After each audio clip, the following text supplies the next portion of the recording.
Welcome to SK study point Siliguri. इस video में हम लोग क्लास 7 का मॉडल एक्टिविटी टास्क परिवेश और भूगोल को देखने जा रहे हैं। जी हाँ, इन्वायरमेंट एंड ज्योग्राफी को देखेंगे और इस वीडियो में हम लोग कवर करेंगे पार्ट 1 और पार्ट 2 दोनों को। तो देखिए स्क्रीन पर आपके पास पार्ट 1 का चारों क्वेश्चन दिख रहा है।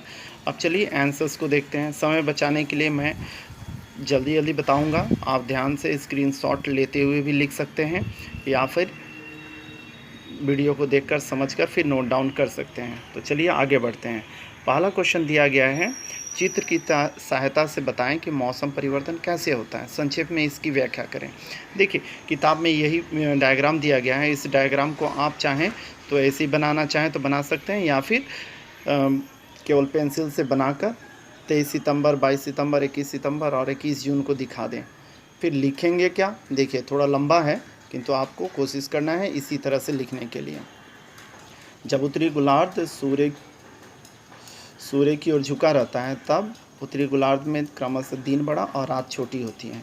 इस समय उत्तरी गोलार्ध में ग्रीष्म ऋतु और दक्षिणी गोलार्ध में शीत ऋतु रहती है। ठीक इसी प्रकार जब दक्षिणी गोलार्ध सूर्य की ओर झुका रहता है तब उत्तरी गोलार्ध में उस समय क्रमशः दिन छोटा और रात बड़ी होती है। अतः इसी समय उत्तरी गोलार्ध में शीत ऋतु और दक्षिणी गोलार्ध में ग्रीष्म ऋतु होता है। वर्ष में 2 दिन 21 मार्च और 23 सितंबर को भूमध्य रेखा पर सूर्य की किरणें लंबवत पड़ती हैं।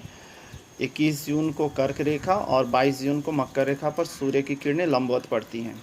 22 दिसंबर से 21 जून तक 6 महीने सूर्य के उत्तरमुखी होने के कारण उत्तरायण कहलाता है और इसी तरह 21 जून से 26 दिसंबर तक 6 महीना सूर्य के दक्षिणमुखी होने के कारण दक्षिणायन कहलाता है।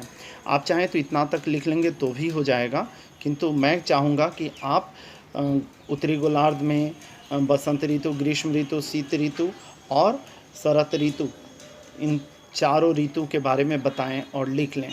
देखिए क्या लिखना है, देख लीजिए आपकी स्क्रीन पर। उत्तरी गोलार्ध में बसंत ऋतु के बारे में जो भी दिया हुआ है इसको नोट डाउन कर लीजिए। ग्रीष्म ऋतु के बारे में नोट डाउन कर लीजिए। उसके बाद में उत्तरी गोलार्ध में शरत ऋतु और शीत ऋतु के बारे में नोट डाउन कर लीजिए। इतना तक लिख लेंगे तब आपका क्वेश्चन नंबर 1 पूरा कंप्लीट कहलाएगा। आगे बढ़ते हैं क्वेश्चन नंबर 2 के लिए।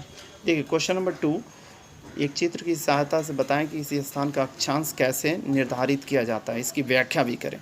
डायग्राम आप कोशिश कीजिएगा इसी तरह से बना लेने के लिए और उसके बाद में क्या लिखिएगा। देखिए मान लेते हैं कि प्लास्टिक एक स्वच्छ गेंद जो है वो पृथ्वी है, यहाँ पर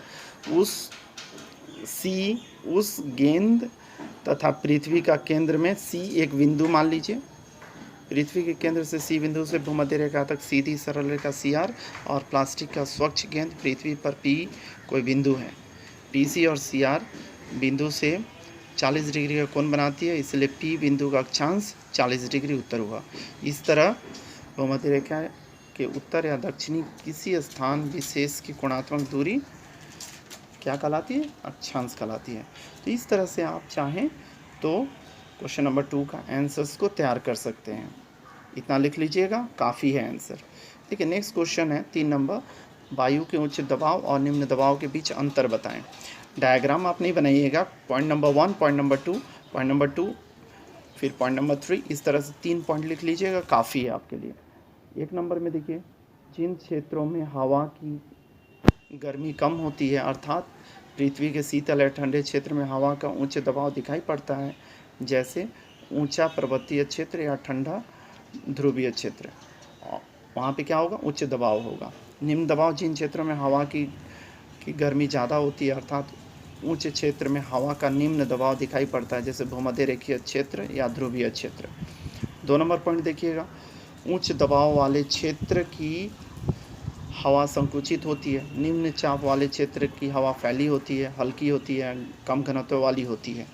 3 नंबर पॉइंट देखिए, शीतल और भारी हवा के जलीय वाष्प बहुत कम रहता है, जिसके कारण उच्च दबाव वाले क्षेत्र में साधारणतः मेघ, बारिश कुछ भी नहीं होते हैं, मौसम साफ सुथरा रहता है। किंतु निम्न वायु दाब वाले क्षेत्र में क्या होता है, गर्म हवा का ऊपरी सतह ठंडी हवा के संपर्क में आने पर वाष्प घनीभूत होकर जल या बर्फ के टुकड़े में परिवर्तित हो जाता है। इसी कारण से बारिश, तूफान और अशांत मौसम दिखाई देता है।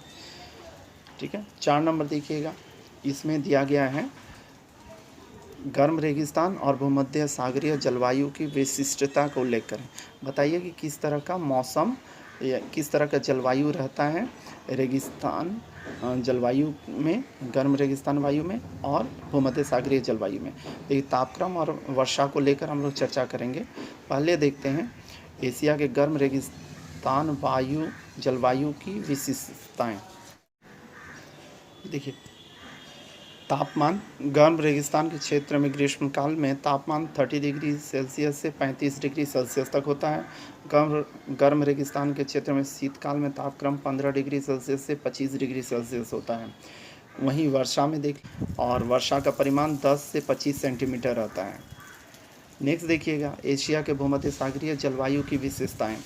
तापमान टॉपिक को लेकर हम लोग देखते हैं। भूमध्य सागरीय क्षेत्र के ग्रीष्मकाल में तापमान 24 से 27 डिग्री सेल्सियस होता है। वहीं तापमान शीतकाल में 5 से 10 डिग्री सेल्सियस होता है। और जो वर्षा की बात कही जाए तो पश्चिमी हवा के प्रभाव में शीतकाल में वर्षा होती है। वृष्टिपात का परिमाण 30 से 50 सेंटीमीटर तक होता है। उम्मीद कर रहा हूँ आपको पार्ट 1 समझ में आ गया होगा। अब हम लोग पार्ट 2 की ओर बढ़ेंगे और पार्ट 2 को देखकर समझने की कोशिश करेंगे। देखिए, अब पार्ट 2 हम लोग देख रहे हैं और पार्ट 2 में 4 क्वेश्चन है। पहले की तरह ही 4 क्वेश्चन है। 4 क्वेश्चन में पहला क्वेश्चन देखिए, पृथ्वी के अनुसूर और ऑफशोर स्थिति का चित्र अंकित करते हुए चिन्हित करें। केवल डायग्राम बना देना है। आप अपनी किताब में भी देख सकते होंगे। इस डायग्राम को बना लीजिएगा और दिखा दीजिएगा, काफ़ी है। ठीक है, सारे पॉइंट्स को लिखना है, दूरी बता देना है, क्योंकि दूरी पर ही आपका अनुसूर्य और ऑफशोर कहलाता है। सबसे ज़्यादा दूरी हो तो कब होता है? 4 जुलाई को होता है, तब ऑफशोर बोलते हैं। ठीक है, और सबसे कम दूरी होती है 3 जनवरी को। 14 करोड़ 70 लाख किलोमीटर की दूरी होती है पृथ्वी और सूर्य के बीच में, तब 3 जनवरी होता है, तब अनुसूर्य होता है। आगे बढ़ते हैं क्वेश्चन नंबर 2 की ओर, जिसमें स्थानीय समय के महत्व के पर विचार करना है। क्वेश्चन नंबर 2 में देखिए, ध्यान से समझ लीजिए क्या बोला जा रहा है। भारत के स्थानीय समय का महत्व। देखिए, किसी जगह का जो स्थानीय समय होता है वो निर्भर करता है किस पर? देशांतर पर। तो चलिए आगे समझते हैं। देशांतर स्थिति के अनुसार किसी स्थान की समय निर्धारण करने को उस समय का स्थानीय समय कहा जाता है। किसी देशांतर पर सूर्य जब ठीक सिर के ऊपर रहता है तब दोपहर का 12 बजता है। इस तरह किसी भी स्थान का स्थानीय समय का निर्धारण किया जाता है। ठीक है, सोच लीजिए, भारत का जब हम लोग डायग्राम देखते हैं, मैप देखते हैं, तो उसमें वेस्ट में 68 डिग्री वेस्ट और ईस्ट में 97 डिग्री ईस्ट के बीच में भारत स्थित है। तो पश्चिमी सीमा और पूर्वी सीमा, इन लोगों के बीच में, पूरे के बीच में समय का अंतर कितना हो जाता है? पूर्वी और पश्चिमी सीमा के बीच का समय का 1 घंटा 45 मिनट का हो जाता है। तो अब समझ लीजिए आप, अगर लोकल समय लिया जाए, स्थानीय समय लिया जाए, तो समय का काफ़ी अंतर हो जाएगा। इसीलिए प्रत्येक देशांतर, 2 देशांतर के बीच में जो 4 मिनट का समय होते जा रहा है, उस समय को हम लोग नेगलेक्ट कर देते हैं, उसको छोड़ते हैं और किसी भी देश का समय बताने के लिए एक प्रमाणिक समय को ले लेते हैं। ठीक है, तो यह स्थानीय समय के अलावे चीज़ बता दिया मैंने, इसको याद करके रखिएगा, जिसको हम लोग इंटरनेशनल स्टैंडर्ड टाइम बोलते हैं। जैसे 82.5 डिग्री ईस्ट इलाहाबाद का जो देशांतर है, उसके समय को हम लोग क्या बोलते हैं? भारत का स्थानीय समय उसको बोला जाता है। उसी के ऊपर में हम लोग पूरे देश के समय को मान लेते हैं। ठीक है, इस चीज़ को आप समझ के रखिएगा ताकि पूरे देश का समय एक ही रहे। वायुभार पर जलवायु की भूमिका क्या होती है? देखिए, वायुभार मतलब वायु दाब, समझ के रखिएगा। हवा में जलीय वाष्प रहने पर यह जलीय वाष्प विभिन्न हवा से हल्की होती है, ठीक है। जलीय वाष्प विहीन हवा हवा से हल्की हो जाती है, इसलिए वायुदाब कम हो जाता है। जलीय वाष्प के हवा के साथ मिलने पर जो निम्न दबाव होता है, उसके फलस्वरूप मौसम खराब हो जाता है, आंधी और बारिश होती है। किंतु वहीं दूसरी तरफ जलीय वाष्प के हवा के साथ कमी होने पर हवा ज़्यादा भारी हो जाती है, इसके फलस्वरूप उच्च दाब तैयार हो जाता है। इस कारण उच्च दबाव वाले क्षेत्र में साधारणतः मेघ बारिश कुछ नहीं होते, मौसम साफ सुथरा होता है, ठीक है। तो उम्मीद कर रहा हूँ आपको समझ में आ रहा होगा सारी चीज़।